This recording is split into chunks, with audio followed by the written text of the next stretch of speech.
Welcome back, everybody, to the Pete and Steve Show, episode 146. And we have been off the air for quite a while now, but we are back and doing a relaunch here and got a little bit of a different format that we're kind of excited about. Yeah, man, this is super exciting. I'm super excited about this, dude. Mm-hmm. We're going to more of a local flavor, right? I mean, that's kind of the idea. Let's really focus locally. I think we're super exciting. I think we're super entertaining. I think everybody around the world is going to want to be part of this deal, but really focusing in on, Cambridge and East Central Minnesota, which is cool because we partnered with like the Isanti City County Star is our official sponsor. Yeah. They're going to provide us like the news stories and stuff. It's fantastic. It's almost like Prairie Home Companion Light, just a very local version of Prairie Home Companion, except for funnier. I would say. Well, we'll see. We'll leave that up to the audience to judge if we're funny or not. I think our voice won't be as silky smooth. Well, that's true. That's true. No, but someone could ask if you're just new to the podcast. So, why are you guys talking about Cambridge? What do you have to do with Cambridge? And I mean, part of it is just that we're both local. So I was a 1993 graduate at Cambridge High School and have lived here for most of my life, and just care about the community and just interested in what's going on. And honestly, I have been pretty bad at keeping engaged in what's going on locally. And so I'm hoping to use this as an opportunity to get re-engaged and start to, just be real familiar with what's going on. Yeah, and I'm super excited about when you said we're both local. I thought you said we were both loco. So I'm glad I figured out exactly where you're going pretty quick. But no, like you, Pete, we knew each other. I knew your brother growing up. I'm an '88 graduate of Cambridge Isanti High School, so I'm a little bit older than you are. Very old, yeah. But yeah, I think my wife and I are both, I think, fourth or fifth generation East Central Minnesotaites. My wife teaches in Cambridge. Our kids went to Cambridge. It's the hometown. And kind of like you, I kind of disengaged a little bit, not intentionally, but I worked down in Minneapolis for 30 years or whatever. And so you kind of get out of the community flavor. And now I'm working for myself. I'm around more. I want to be at more events. I want to really kind of re-engage in the community. And when we were talking about, we missed each other. Let's get back on the air. Let's do something. We were talking about format. We're like, why don't we just do something local? And like you said, it kind of puts us in a spot where we have an opportunity to re-engage and, figure out what's going on in the community, to help others be aware of what's going on in the community, to help connect people and hopefully, entertain people every now and then as well. Yeah, well, and when I look at the Out and About page of the County Star, there's always so much stuff going on. And if you're unaware of it, like I was surprised a couple of weeks ago, they had a barbecue competition out at the fairgrounds. And this was the biggest barbecue competition in the state. And I had no idea anything about it. The day came and I still didn't, it's only a mile away from where I'm at. And I had no idea. Totally. There's just so much fun stuff going on and opportunities to get involved and engaged and really build that, connection. And I'm just kind of missing out because of laziness, I guess, or something. I don't know. Well, you just don't know. You kind of do what you pay attention to. And I think, that's the biggest thing. When you told me that we missed the world's biggest barbecue, I'm like, what? I mean, if you're watching this, so we have podcasts. We also have YouTube. If you're watching this on YouTube, you're looking at me right now going, how could you have possibly missed out on the world's biggest barbecue, dude? And so, yeah, like that kind of stuff. And there's a million of those things that are like, I had no idea that author was coming to Cambridge. Or I had, no idea that, this sort of event was happening or that we could have all done this. And so, yeah, I'm super excited about that deal because it's going to force me in a good way to be aware of what's going on. Super excited. Mm-hmm. But I think our focus is generally going to be, the structure is generally going to be, we're going to get right into the news. This is a little bit of an intro of who we are, but, we want to tackle a couple of the news things that are happening that the Isanti City County Star posted and kind of give our take on it to make sure that people are aware of what's going on in the community. And so I know you had a couple of things in mind to chat about there, right, Pete? Yeah, sure did. So just a couple, some of the front page stories. The first one is they had found a replacement for the city council man who had, I'm not sure the full story, but his last name is Lorenzer. And so Jimmy Gordon was selected to replace him out of a candidate of a pool of 5 candidates. And so they had just a little bit of his interview that he had done. And actually I was kind of thought it was cool to see his picture because I played softball with Jimmy one summer, and just super cool guy. And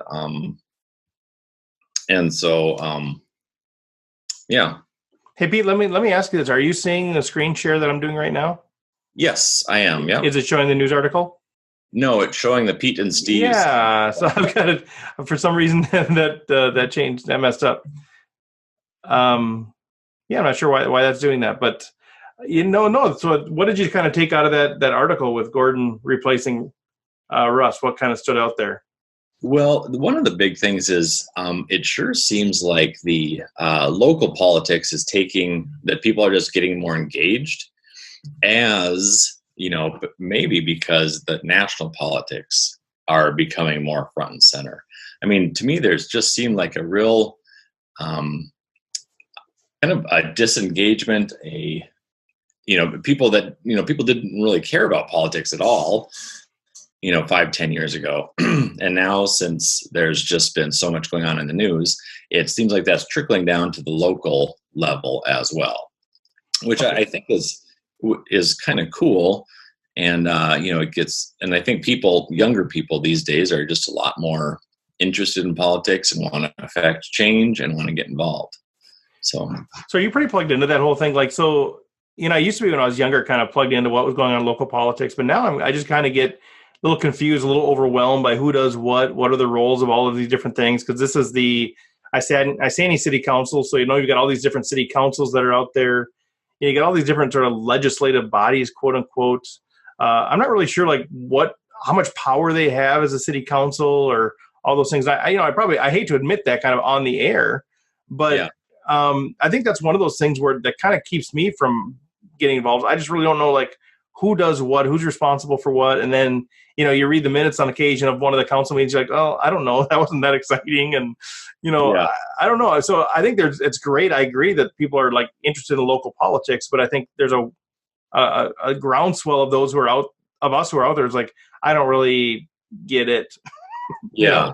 Well, and part of it is just the bureaucracy that when you're dealing with a whole city, things just have to move more slowly. It's like the African proverb: if you want to go quickly, go alone. If you want to go a long ways, go together. Right.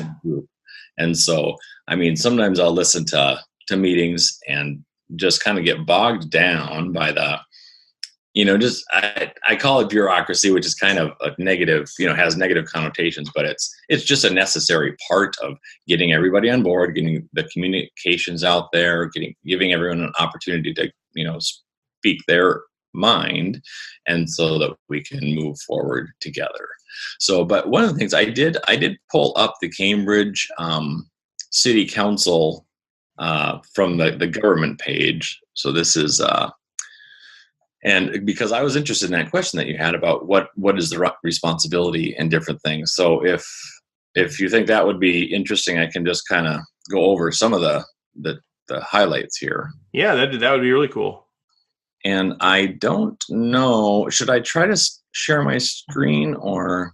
Yeah, you can. I figured out how to share mine finally. So I'm giving so for those of you who are on YouTube, there's a picture right there of Gordon selected to replace Lawrencer, along as the rest of the Isanti County Star. But yeah, Pete, if you want to go ahead and share something, go ahead.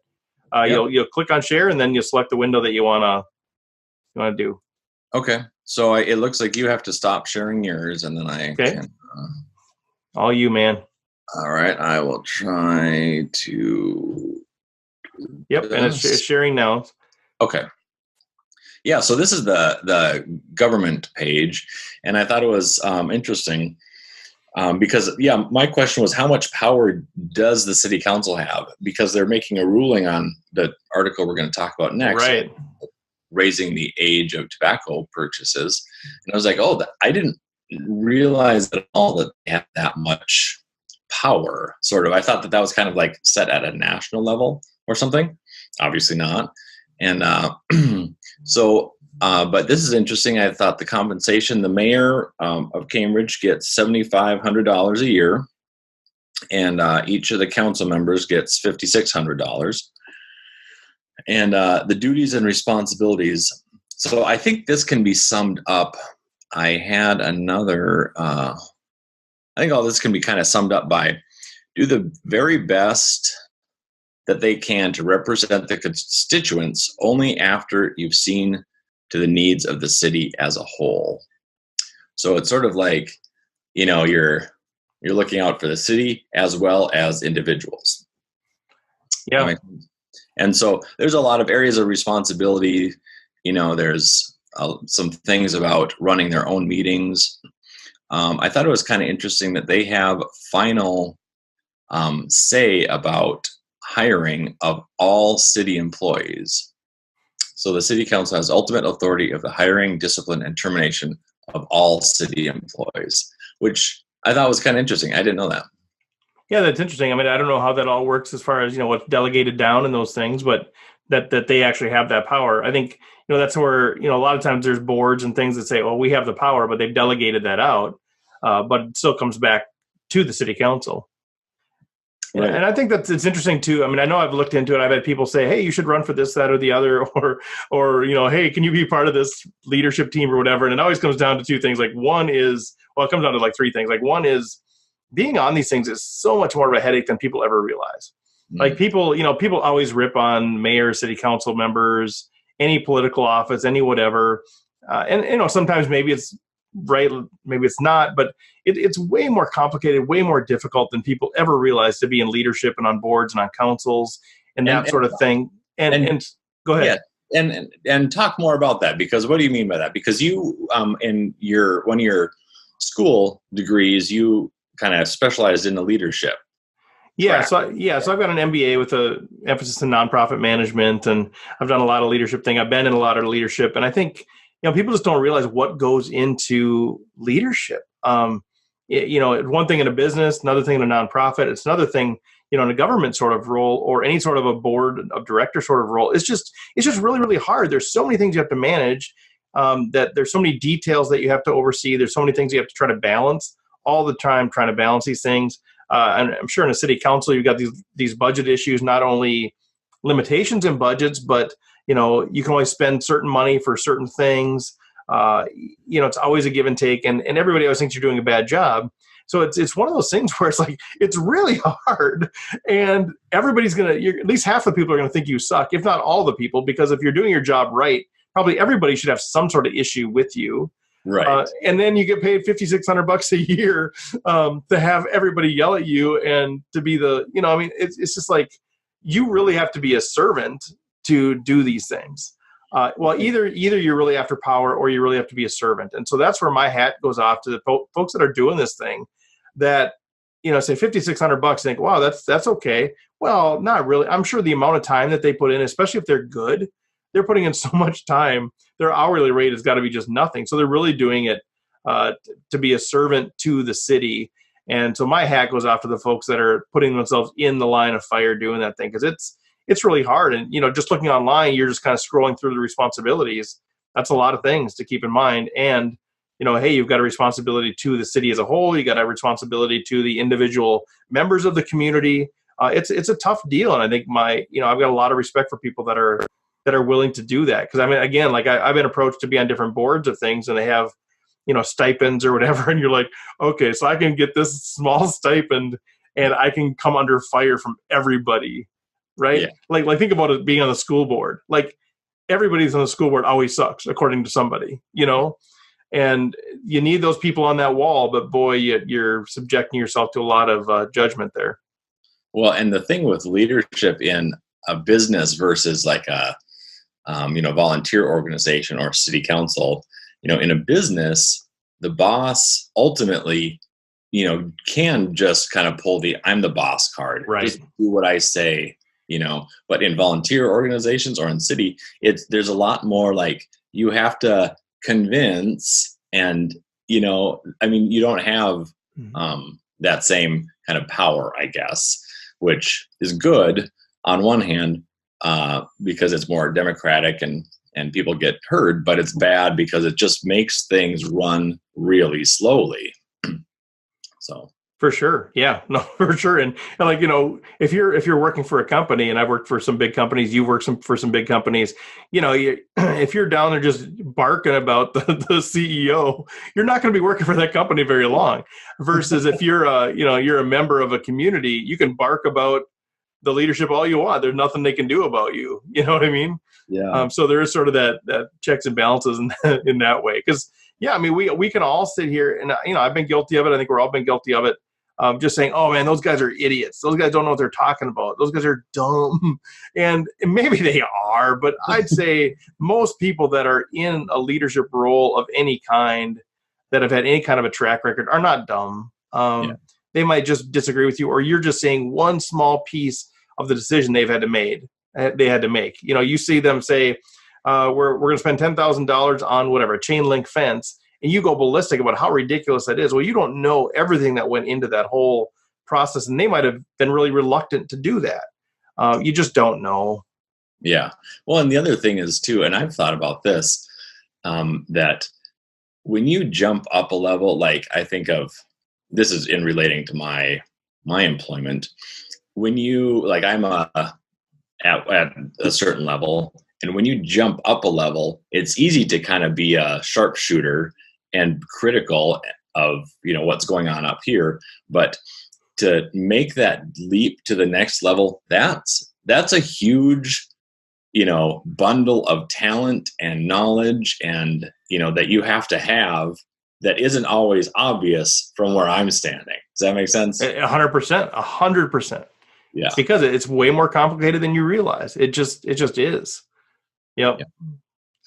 Okay. Cool. Good stuff. Well, I don't know. Is there anything else that's interesting here? Additional duties of the mayor. So you can go out and go to this website yourself. There's all kinds of. The duty of the mayor is to execute officials. What is this? Oh, wait. Sweet. Oh, no. Execute official documents by signing ordinances, claims for payment, and contracts authorized by the city council. And so I guess the other question I had was where does the financing come from? Because the city doesn't tax, right? I think it comes from the state, like the federal taxes and gives some money to the state taxes, and then do they dole out money to the cities then? Yeah, you're in over my head at this point. I don't understand city and county finance at this point. It's something we can investigate. Maybe we have somebody on the show to walk us through that piece. Yeah, exactly. And that's a good point too, because eventually we're going to have the opportunity to call in for people. We're going to have like regularly scheduled recordings, right? That's the plan, that we can actually do this we could do it kind of live actually through like Facebook, a feed that way. At minimum, we tell people, hey, we're recording at this time. And right now it's Friday morning. So we can record every Friday morning at 8 a.m. or something. Whoever wants to jump on can actually be part of this video conference. They can listen in, they can send questions by chat, all of those things, and be interactive. We can even put them on the speaker on the video if it's somebody that we want to have as a guest. So that's the idea. Is we want to make this interactive. And you and I aren't entertaining enough to make it just us talking heads. So we got to have some people in here to be interactive. But that's the goal eventually. Probably within a few weeks we can probably pull that off. So if you're out there listening, let us know actually. That'd be fantastic to let us know kind of what you think. And if we haven't mentioned this, but if you're not already, connect with us through the Facebook, the Pete and Steve group. It's probably the easiest way to connect. All of the information will kind of funnel through there, and then we'll kind of release other pieces as they come. Mm-hmm. Okay. Well, I'm going to stop sharing that. Okay. And you had another story then too. I did, yeah. So it's one of the other ones on the front page, and it's called Waiting to Inhale, kind of a clever title. And council again delays the T21 decision. And this relates to raising the age for tobacco purchases to 21 from 18 currently. And I can read the first paragraph. It kind of summarizes it pretty well here. It was written by Bill Stickles, and the first paragraph is just, with still no solid answer on whether the state legislature will approve raising the minimum age for purchasing tobacco products to 21 statewide, The Cambridge City Council has opted to again table their decision on raising the age within city limits until their June 17th meeting. Yeah, and I found it interesting as I read through this too, and as somebody who doesn't follow it real closely, and this is why it's good to kind of dig in. I'm a little confused, but like they talked about waiting for the state to pass its law, or its ordinance that they can't sell, if they're under 21. But then it talks about Isanti County is going into effect in June, but the city is waiting to make its decision until the state makes its decision. So I think there's confusion. There's even the article even refers to that. Like what happens if, in June, the county has said, well, no, you have to be 21 to purchase tobacco. But inside the city, it's not the rule. And it sounds like the county would kind of take precedence over that, which leads me to think, well, why does the city need to do anything? Like that's the part, like you've said, like that's, the whole, balancing of powers and all those things. Like, why does the city need to make a statement or whatever if it's going to have to defer to the county? Or is it only if the city was higher? Would, you know what I mean? Like if the county was 18, but the city was 21, I guess I could see both of those things working. But if the county is 21 and the city is 18 and the county has the authority to say, no, we take precedence, what I mean? That's so I'm kind of confused on how that all interacts, I guess. Well, and and this is where it'd be actually interesting to talk to Bill Stickles or somebody who knows more about it. But the impression I got was that the city, like, I don't see where the county comes into play. Do you see the county? Well, yeah, it talks later on. I've got it up there on the screen share right now. So it says Council Member Bob Sjogren asked for clarification on what the county, whose T21 ordinance will go into effect on June 1st, might do if the city didn't also change their ordinance. It is my understanding from County Attorney Jeff Edblad that if the communities didn't follow along, the county would look at their local Public Health Act and overrule the city's policy, explained City Administrator Linda Wolf. Okay, and then there's the state is involved as well, right, and that's kind of what their whole thing is. They're kind of waiting. The city was waiting for the state to enact theirs, and the state's been had the decision deferred a few times, so the city is kind of following along with that. They must be waiting to vote until the state approves theirs, and so that's the piece. Like, okay, well, if the state goes to 21, what does it matter what the counties do? And if the counties go to 21, what does it matter what the cities do? Which one takes precedent? And according to this, at least Linda Wolf was sort of suggesting that the county would sort of overrule the city. And so, does the state overrule the county? Or, it just seems weird. Like we're in the situation where the county is going to be 21, where the state is 18. So people are just going to leave the county to go buy their cigarettes. And then the state comes in and says, no, it's 21. I don't know. It's kind of a weird situation. Yeah. Yeah. I don't totally. Yeah. And you picked up on that piece. I was just thinking it was between the city and the state. And I totally missed the whole county thing in there. So, yeah. But it was still a close vote. Like the city was still like a vote of 3-2 to just table it to June 17th. So there's still a couple people that wanted to let's do the vote now. Mm-hmm. Well, and and what are your thoughts on that issue, raising it to 21? I think I don't know. I mean, you can vote at 18. People are considered adults for a lot of reasons. At 18, you can drive at 16, making that decision. But I also I don't know. I get torn. Without getting too political, I know there's people that like government involvement, and there's people that don't like government involvement, that I'm sure that are listening to the show. I'm in the best nature. Like if my role as a, on a city council or whatever is what's in the best interest of the community and of individuals. Having tobacco being sold to 18-year-olds doesn't seem to be in the best interest. The reality is they're probably going to be able to get it anyway, but I don't know. I'm kind of torn on that one because I think smoking and drinking and some of those things are really a detriment to the community when they're done in excess. I think the health issues that emerge from smoking are clear and compelling. So, why would we allow our 18-year-olds to purchase this thing outright? But the reality is they're 18 years old, and we consider them adults for a lot of other reasons. as well. Yeah. Well, that was a really kind of a non-committal Well, I am torn. Well, it is, and I'm not intending to be that way. I feel like part of it is I'm just not informed enough. Like I would really need to see, is there proof that if we raise the age to 21, that there'll be fewer smokers age 18 to 20 because it's just too hard to get. It's too much of a pain.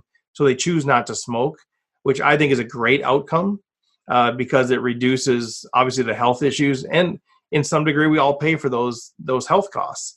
The more people that smoke, the more health insurance rates are driven up. So there's even a selfish motivation to have less people smoke. It's just to me, it's a whole debate over how much do we help people make good decisions and how much do we trust them to make the decisions themselves? Yeah. Yeah. And, well, I was totally kidding about that non-criminal because it was.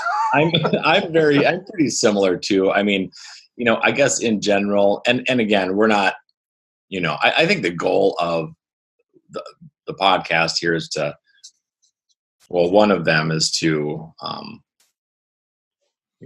I mean, we have personal views on things, of course, and we may not always agree, which is totally fine, and I think that's fine. But I think in general, I'm sort of libertarian on a lot of things.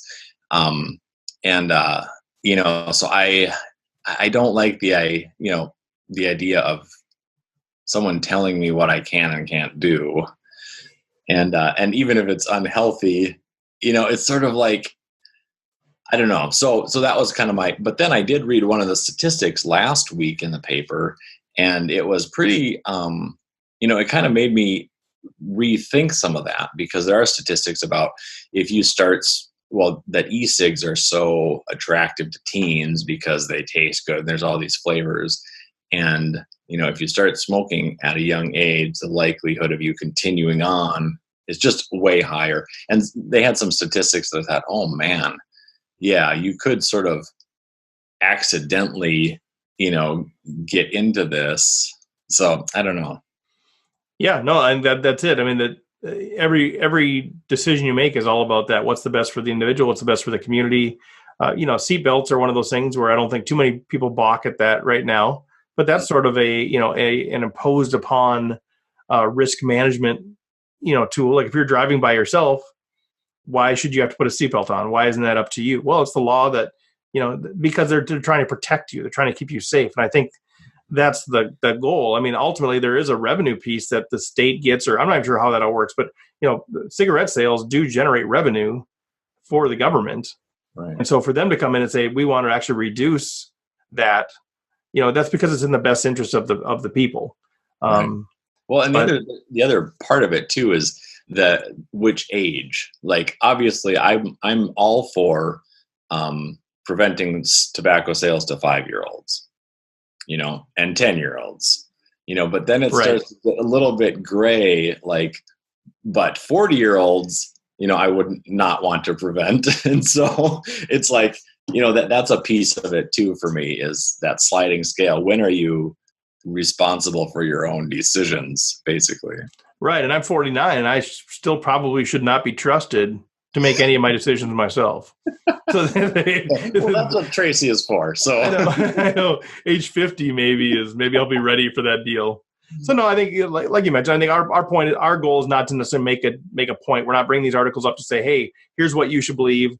But we want people in the community to be aware that this is an issue coming up. And if it strikes a chord with you one way or the other, check out the article, get involved, call your representatives and get involved in that decision and be aware of it. So I think that's really our motivation behind this is to say, hey, this is a big thing that people are wrestling. And it seems like there's a disjoint between the state and the county and the city. And maybe there's an opportunity if you have an interest in this issue to have your voice be heard before it's too late, at least on the city level. Yeah, for sure.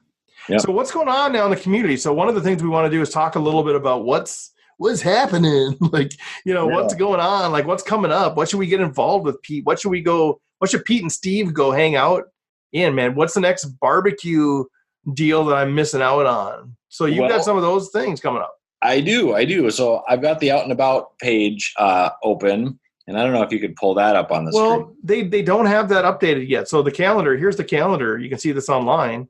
unless I'm missing if there's no calendar thing. So I think that's a new thing. I think it's a pretty new website. So I think they're still working on that deal. So I'll stop sharing because I don't think we have anything on here. Okay.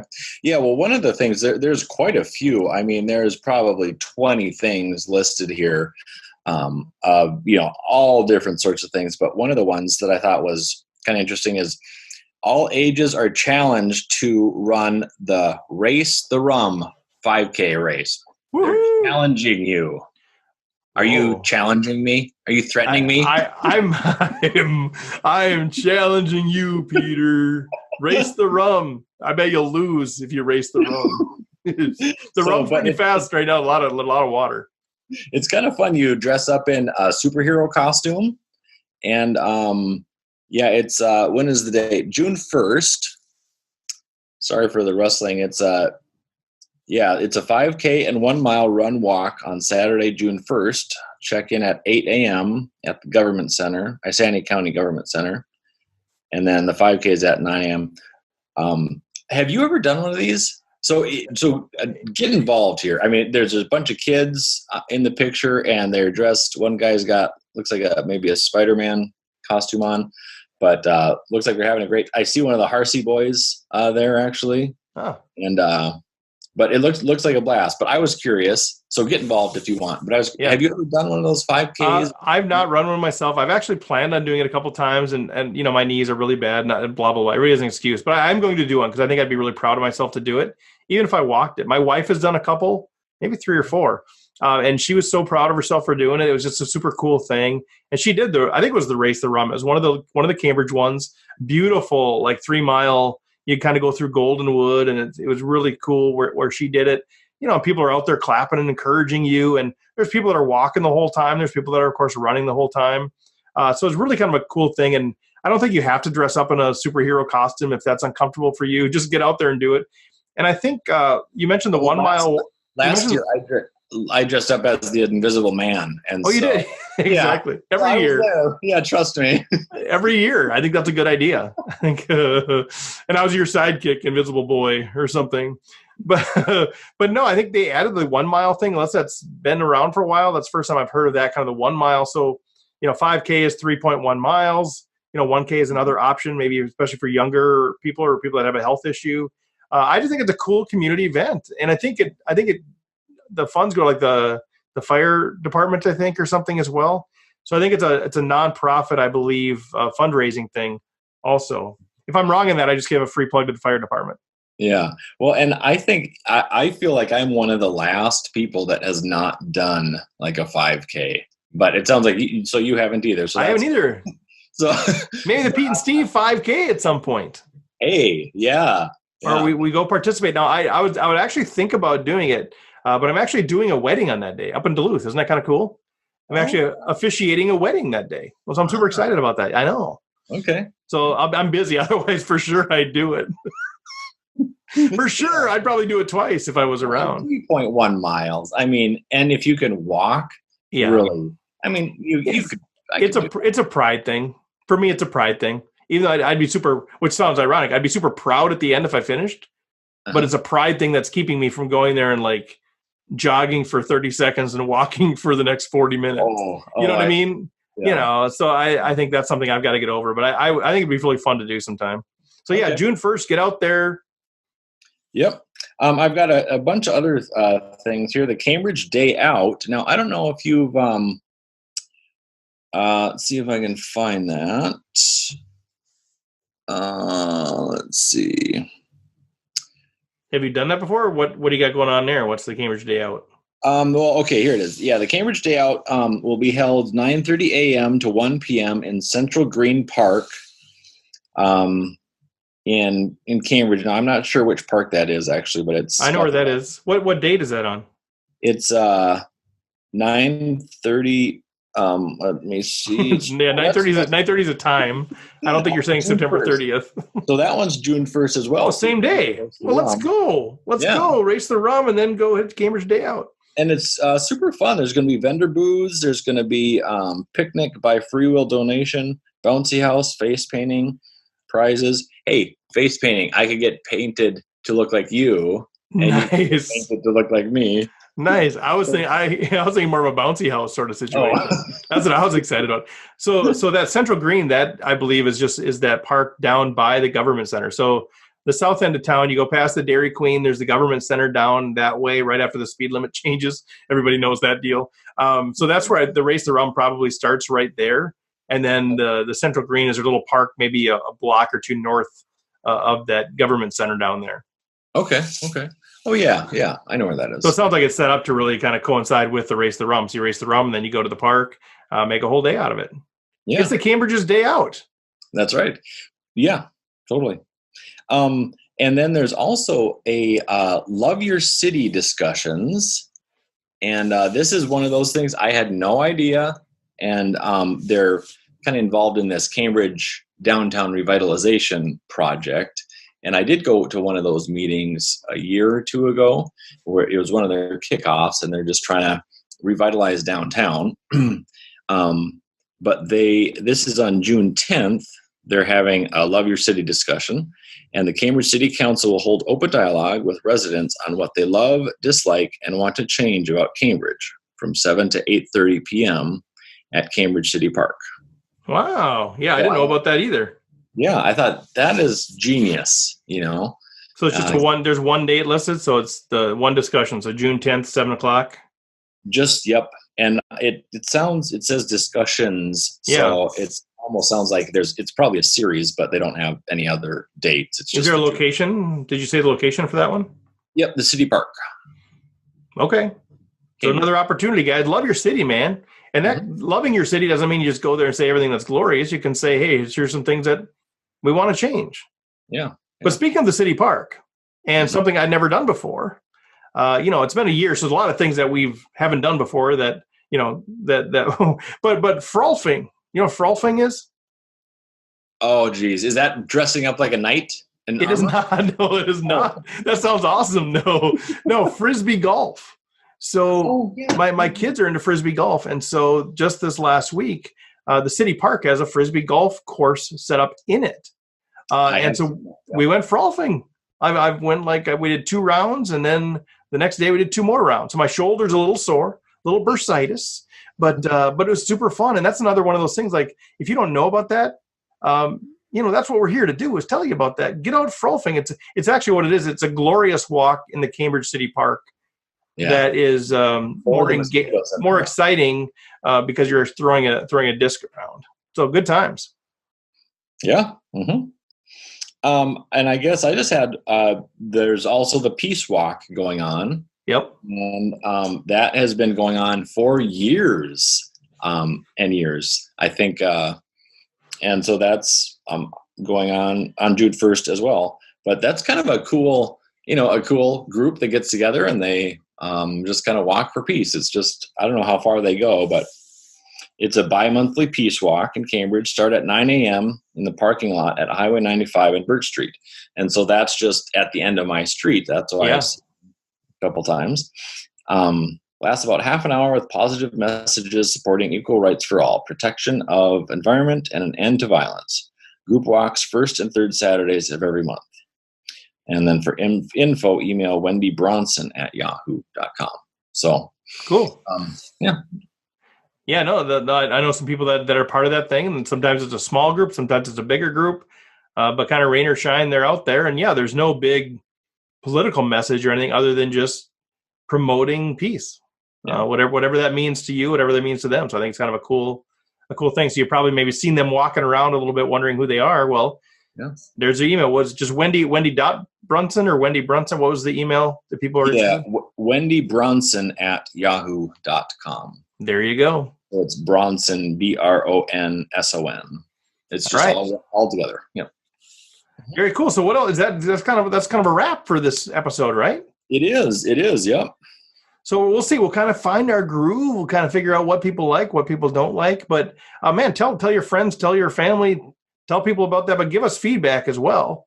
Right now, maybe just stevefredland@gmail.com is the best way to reach us by email, or go to the Facebook group. But let us know what you want more of, what you want less of. More Pete, less Steve is probably which is a pretty consistent answer. But I can't help myself. I'm excited. I think this is a super fun fun thing that we're doing with a real local flavor. And like I said, we'll kind of get into a rhythm of all the screen sharing and all that technical stuff. But I'm super excited about this deal. I am too. I'm excited to get re-engaged in the community and get involved in some of this stuff. And I think, that's in all the polls, I think you mentioned this, in all the polls and all the, people are feeling disconnected in the world. And so part of that is just we're so busy in social media and all that blah, blah, blah stuff that we are always hearing about. But here's an opportunity to go against the grain and go fight against that and say, hey, I'm going to make a real effort to get involved, get engaged, and, improve my life, I guess. So. That's so well said. And man, if we could have any role in that, if people could say, man, because we listen to your show, we feel more engaged with what's going on in the community, which is going to be, it's Cambridge, Isanti, Bram, kind of the area there. If that's an outcome of this where people are saying, I feel more connected to the community and to each other, what a huge win. I mean, I would just feel so honored to be part of that process for people. Yeah, totally. Yeah.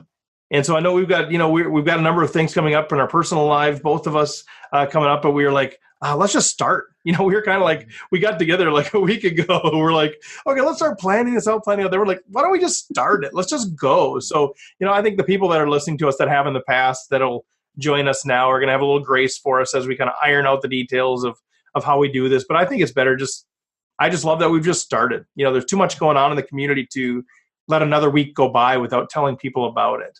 Yeah. Yeah, I totally agree. Yeah. So I think so props. Props once again, Isanti, Chisago County Star. We got a hold of them, Bill Stickles III, who I've known from since high school, super involved in community sports, wonderful guy. He said, yeah, let me talk to the powers that be. Talk to the powers that be. They're like, yeah, let's do this. Let's partner together on this thing, because I think it's not just about, they'd like to have more people read their paper, which of course is always what you want to do in business, but they have a passion for the community as well. And that was clear from our conversations. So I'm really excited to be partnered with them on this deal. Mm-hmm. Yeah. Now, when did Bill Stickles graduate? Did you graduate together, you two? No, he was a little younger, but it was close. Okay, because I graduated with Bill's sister, Wendy Stickles. Okay. She was in my class, and she's coaches the gymnastics team. So So she's really involved there and does a great job. And their team has that's a horrible team. They never do anything. Oh my God, they're always going to state, right? Yeah. Oh yeah. It's crazy, and then so I didn't know Bill real well in school, but then he's always been photographer for all of these things. So my son was in soccer for all those years. My daughter was in tennis for all those years. And so he'd always be there taking pictures, and we'd go to his website and look, oh my God, these are amazing shots. So he's a really gifted photographer, really involved locally. And then to see him now being the editor for this paper, I think is super cool that we have a hometown guy doing that and having a lot of success, it sounds like. Mm-hmm. Yeah. All right. So I think that's it, man. Yeah. Episode 146 in the books. All right. Well, thanks, everybody. And get a hold of us on the Facebook page or email Steve and let us know how it's going. And if, just let us know. Yeah. And by the time this airs, we should have the Twitter should be up and running. The YouTube channel should be up and running. So you'll have different ways to plug in. But yeah, that Facebook group is probably the easiest way to connect. So I guess until next week, Pete, huh? I guess so. Yeah. All right. See you, everybody.